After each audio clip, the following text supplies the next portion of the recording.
بسم اللہ الرحمن الرحیم عن ابی بکر قال رأیت رسول اللہ صلی اللہ علیہ وسلم علی المنبر والحسن بن علی الی جنبہ۔ یہ ایک طویل حدیث ہے۔ حضرت ابو بکر صدیق رضی اللہ تعالیٰ عنہ اس حدیث کو روایت کرتے ہیں کہ رسول اللہ صلی اللہ علیہ وسلم کو میں نے منبر پر دیکھا۔ آپ کے پہلو میں حضرت حسن رضی اللہ تعالیٰ عنہ تھے۔ آپ کبھی لوگوں کی طرف چہرہ کرتے اور کبھی حضرت حسن رضی اللہ تعالیٰ عنہ کی طرف چہرہ کرتے،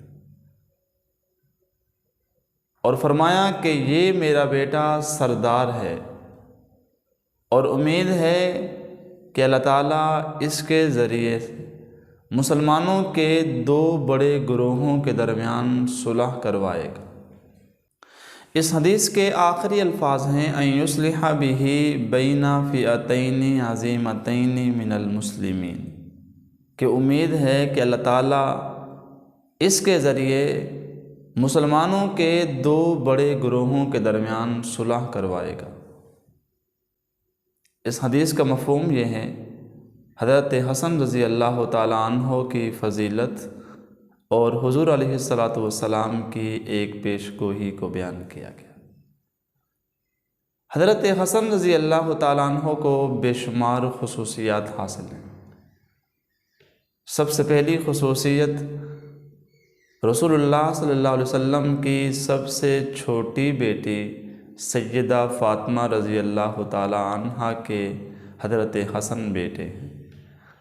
رسول اللہ صلی اللہ علیہ وسلم نے ان کی طرف نسبت کرتے ہوئے انہیں اپنا بیٹا قرار دیا، اور حضرت حسن کے لیے یہ بہت بڑی فضیلت تھی۔ نمبر 2، اس حدیث میں حضرت حسن کو لوگوں کا سردار کہا گیا۔ نمبر 3، حضرت حسن کے بارے میں رسول اللہ صلی اللہ علیہ وسلم کا فرمان ہے کہ یہ میرا بیٹا مسلمانوں کے دو بڑے گروہوں کے درمیان صلح کروائے گا۔ حضرت حسن حضرت علی کے بڑے بیٹے ہیں۔ آپ 3 ہجری میں مدینہ میں پیدا ہوئے۔ آپ کی شکل و صورت رسول اللہ صلی اللہ علیہ وسلم سے بہت زیادہ ملتی تھی۔ آپ نے تعلیم و تربیت میں رسول اللہ صلی اللہ علیہ وسلم سے بھی حصہ پایا۔ حضرت حسن حضرت حسین سے آپ صلی اللہ علیہ وسلم کو بہت زیادہ محبت تھی۔ حضرت حسن ابھی چھوٹے ہی تھے، رسول اللہ صلی اللہ علیہ وسلم نے حسن کو لوگوں کو دکھایا اور فرمایا یہ میرا بیٹا سردار ہے، اور مسلمانوں کے دو بڑے گروہوں کے درمیان صلح کروائے گا۔ صلح کا پس منظر یہ ہے، حضرت عثمان رضی اللہ تعالیٰ عنہ کی شہادت کے بعد لوگوں نے حضرت علی کے ہاتھ پر بیعت کر لی۔ اس وقت حضرت امیر معاویہ صوبہ شام کے گورنر تھے۔ حضرت علی نے حضرت امیر معاویہ کو معزول کر دیا، اور انہوں نے معزول ہونے سے انکار کر دیا۔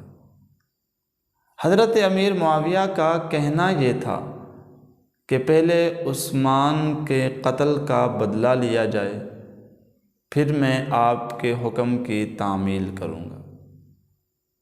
اس تنازع میں حضرت علی اور حضرت امیر معاویہ کے درمیان جنگ شروع ہو گئی۔ مسلمانوں کی تلواریں آپس میں ٹکرانے لگی، اور صحابہ کی جو سلطنت ہے وہ 2 حصوں میں تقسیم ہو گئی۔ ایک حصے کے امیر حضرت علی اور ایک حصے کے امیر حضرت امیر معاویہ رضی اللہ تعالیٰ عنہ بن گئے۔ حضرت علی کی شہادت کے بعد لوگوں نے 40 ہجری کو حضرت حسن کو اپنا امیر بنا لیا۔ حضرت امیر معاویہ نے حضرت علی کی شہادت کے بعد 60,000 فوج کے ساتھ کوفہ کا رخ کیا۔ حضرت حسن کو اطلاع ملی تو وہ 40,000 کا لشکر لے کر مدائن کی طرف چل پڑے۔ اسی دوران حضرت امیر معاویہ کی طرف سے صلح کا پیغام آیا۔ حضرت حسن نے حضرت امیر معاویہ کے ساتھ مذاکرات کرنے کے بعد اپنی حکومت سے دستبردار ہو گئے۔ حضرت امیر معاویہ کی بیعت کر لی، جس سے اسلامی سلطنت دوبارہ ایک ہو گئی، تو مسلمانوں کی باہمی خون ریزی حضرت حسن کی صلح سے حل ہو گئی۔ اسی طرح رسول اللہ صلی اللہ علیہ وسلم کی پیش گوئی صحیح ثابت ہوئی کہ میرا یہ بیٹا مسلمانوں کے دو بڑے گروہوں کے درمیان صلح کروائے گا، اور حضرت حسن کا 50 ہجری میں مدینے میں انتقال ہوا۔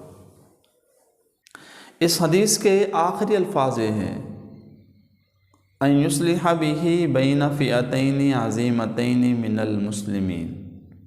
اس کا مفہوم یہ ہے کہ رسول اللہ صلی اللہ علیہ وسلم کا فرمان ہے کہ میرا یہ بیٹا یعنی کہ حضرت حسن رضی اللہ تعالی عنہ مسلمانوں کے دو بڑے گروہوں کے درمیان صلح کروائے گا۔ رسول اللہ صلی اللہ علیہ وسلم نے اس پیش گوئی کو بیان فرمایا، اور وقت گزرنے کے بعد یہ پیش گوئی صحیح ثابت ہوئی۔